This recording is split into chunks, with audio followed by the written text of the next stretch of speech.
Bienvenue dans les podcasts de l'Oasis à Morges.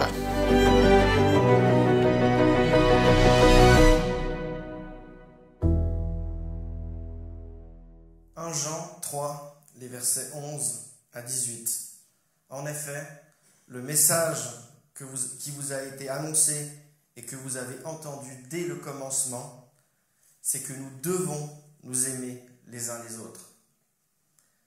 N'imitons pas Caïn, il était du mal et il a tué son frère. Et pourquoi l'a-t-il tué? Parce que sa manière d'agir était mauvaise, tandis que celle de son frère était juste. Ne vous étonnez pas, mes frères et sœurs, si le monde vous déteste. Quant à nous, nous savons que nous sommes passés de la mort à la vie parce que nous aimons les frères et sœurs. Celui qui n'aime pas reste dans la mort. Tout homme qui déteste son frère est un meurtrier, et vous savez qu'aucun meurtrier n'a la vie en lui, la vie éternelle en lui. Voici comment nous avons connu l'amour. Christ, celui qui a donné sa vie pour nous, nous aussi, nous devons donner notre vie pour les frères et sœurs. Si quelqu'un possède les biens de ce monde, voit son frère dans le besoin et lui ferme son cœur, comment l'amour de Dieu peut-il demeurer en lui? Petits enfants, n'aimons pas en parole et avec la langue, mais en acte et en vérité. Petits enfants, n'aimons pas en parole et avec la langue, mais en acte et avec vérité. Bon, les paroles valorisantes. Je rigole. Excusez-moi. Alors comme je vous ai dit, je suis très heureux, très content d'être là ce matin pour vous parler de l'amour. Mais je dois vous avouer qu'au début, j'étais réticent quand on m'a parlé de cette thématique. On m'a dit « Ah, on va faire une série sur l'amour ».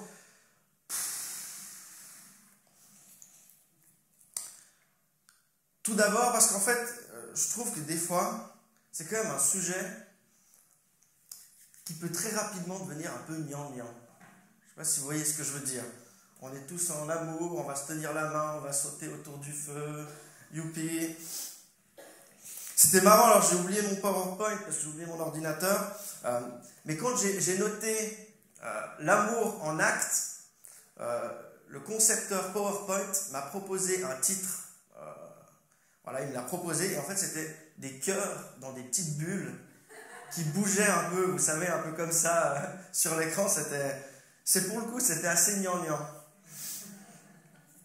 Je me souviens d'une fois, lorsque j'étais responsable jeunesse, je préparais la soirée avant et une équipe exerçait la louange avant de commencer.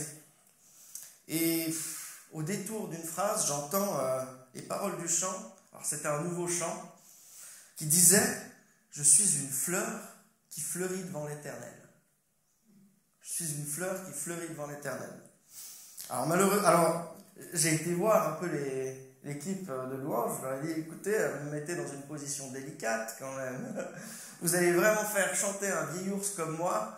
Je suis une petite fleur qui fleurit devant l'Éternel. » Le Seigneur travaille les cœurs, mais quand même, il y a...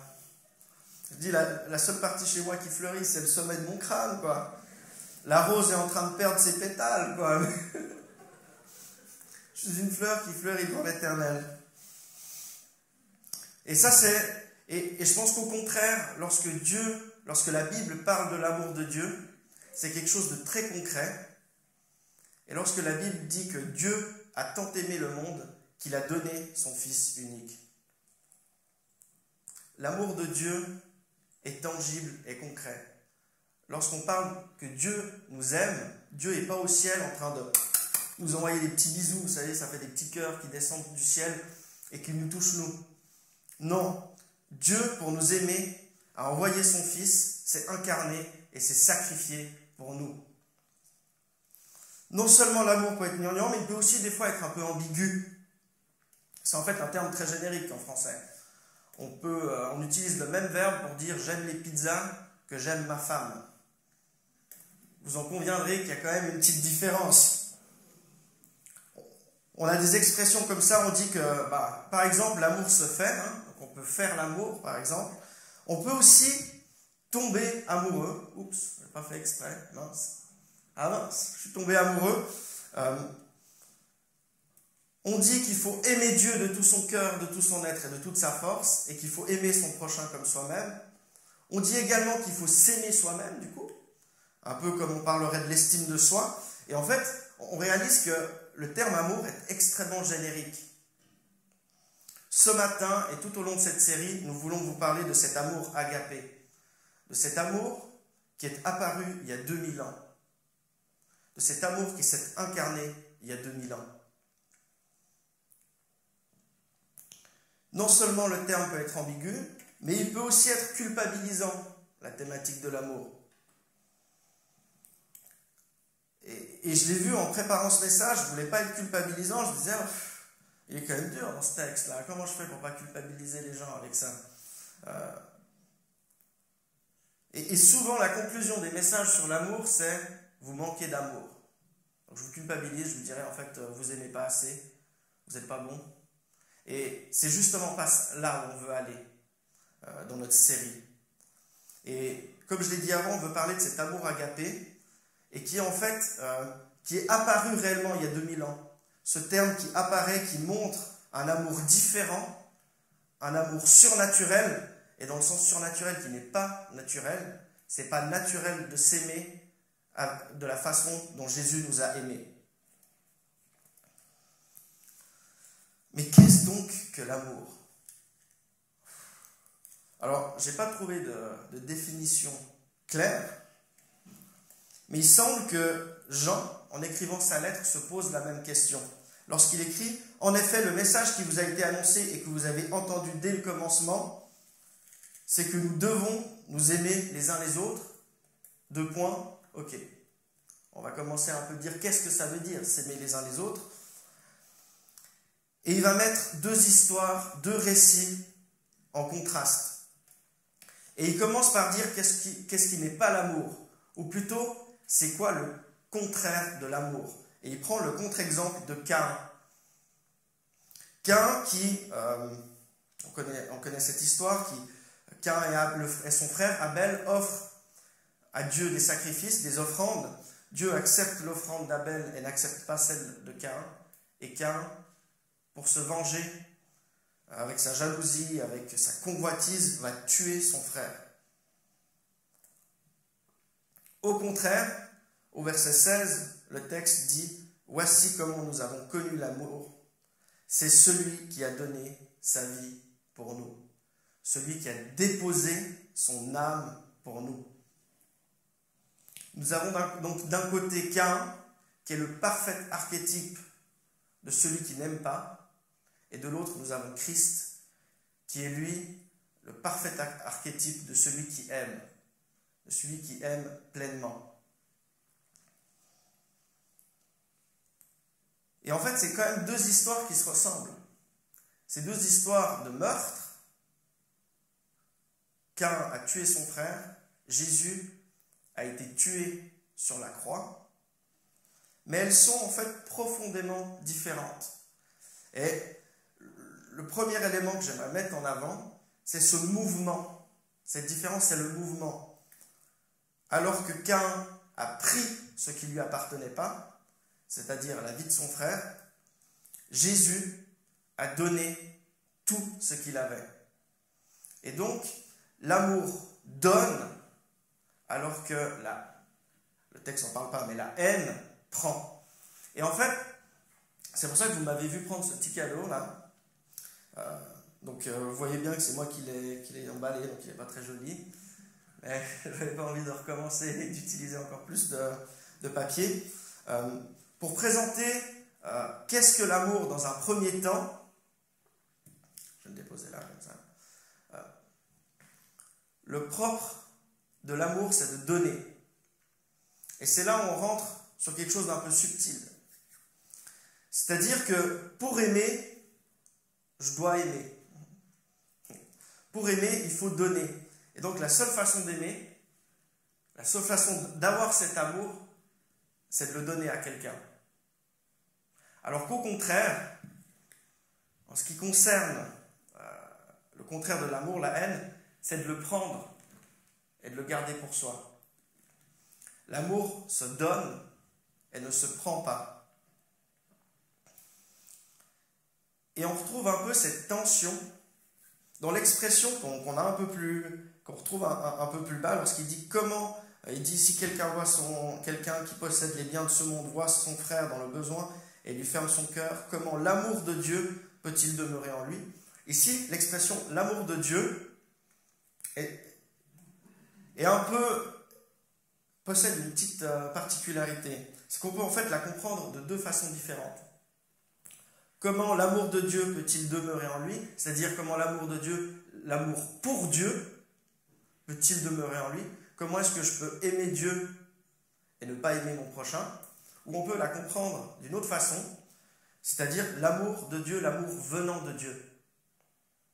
Comment en fait je peux avoir cet amour qui vient de Dieu en moi si je n'aime pas mon prochain?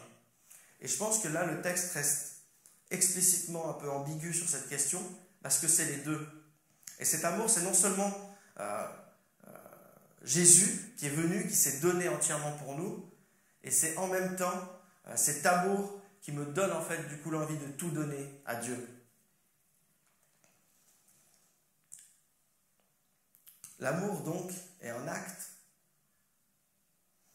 Et c'est vrai qu'en relisant le verset 16, voici comment nous avons connu l'amour. Celui-là a donné sa vie pour nous. Est-ce que du coup, l'amour c'est un acte? Est-ce que lorsque j'aime, ça veut dire que j'agis? Est-ce que le sacrifice en lui-même, c'est l'amour? Et je dois vous avouer que je résiste quand même à cette compréhension. Je résiste pour une raison, c'est que 1 Corinthiens 13 est assez clair. Et il le dit dans cette apologie de l'amour, il dit « Si je donnais tous mes biens aux pauvres, et même si je m'immolais par le feu, si je n'ai pas de l'amour, cela ne sert à rien. » Et c'est là où on voit sur la tension par rapport aux actes. C'est-à-dire que c'est possible de faire des actes bons, mais qui ne sont pas des actes d'amour. Et du coup, l'amour agit, mais l'amour n'est pas limité, ne se limite pas à l'acte en lui-même. Mais qu'est-ce donc l'amour? Et moi j'aime bien cette image du moteur. Lorsque le moteur tourne, la voiture avance. Lorsque le moteur ne tourne pas, la voiture n'avance pas. Et de voir que l'amour en lui-même possède cette force d'agir. L'amour est comme ce moteur qui nous donne de la vitesse. Et lorsque j'ai ce moteur en moi, forcément je vais agir. Mais tous les agirs ne proviennent pas de ce moteur. Voilà, c'est un peu complexe. Moi, ce que je suis frappé dans ce texte aussi, ce qui me frappe, c'est qu'il y a deux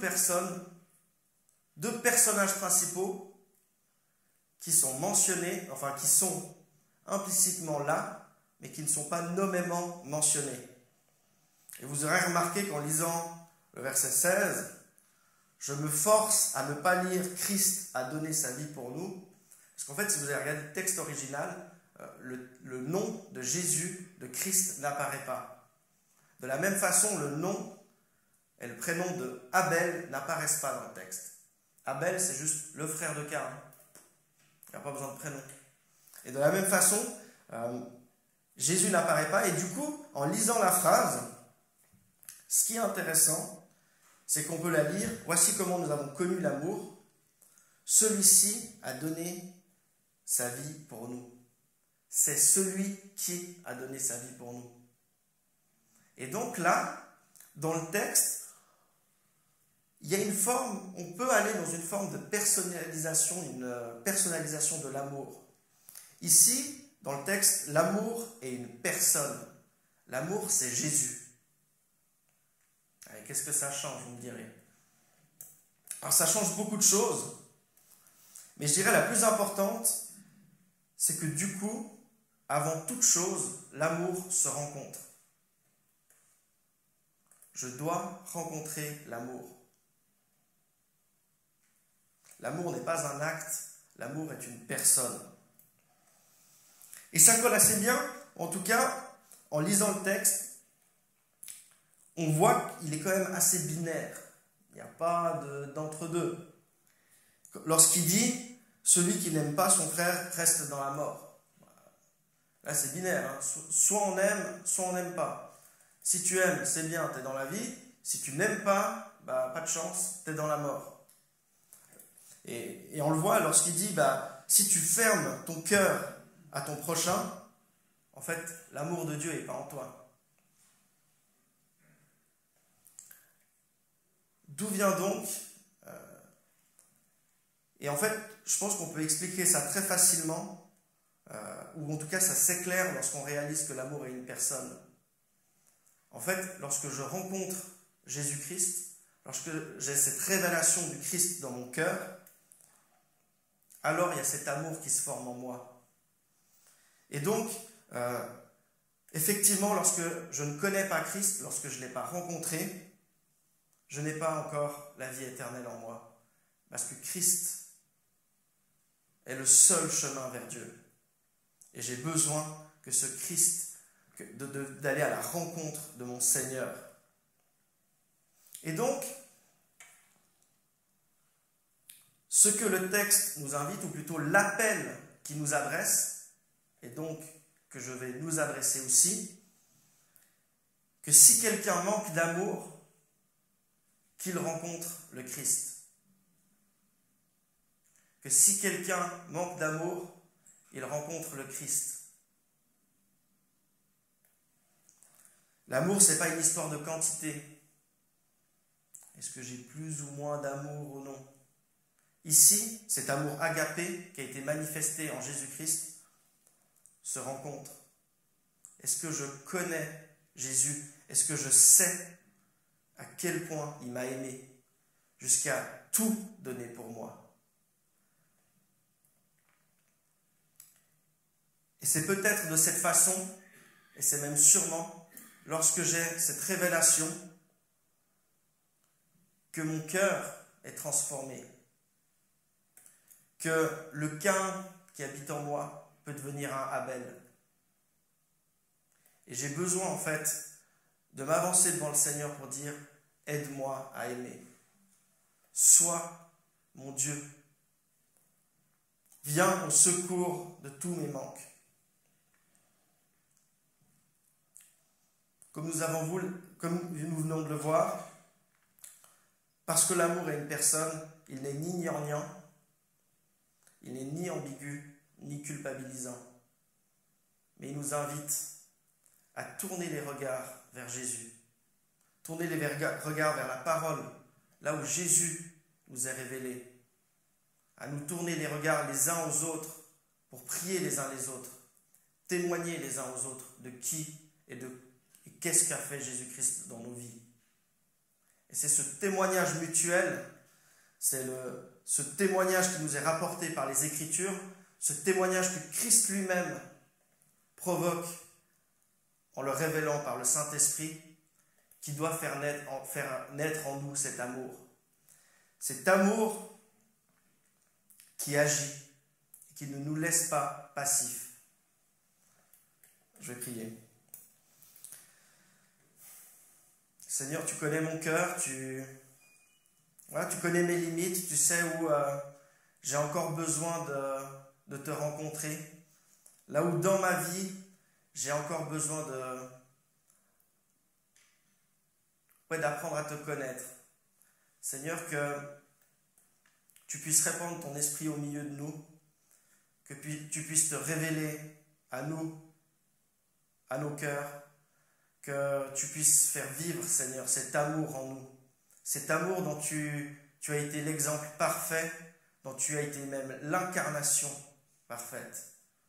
Seigneur, que cette grâce qui vient seulement de toi, que nous puissions la recevoir. Amen.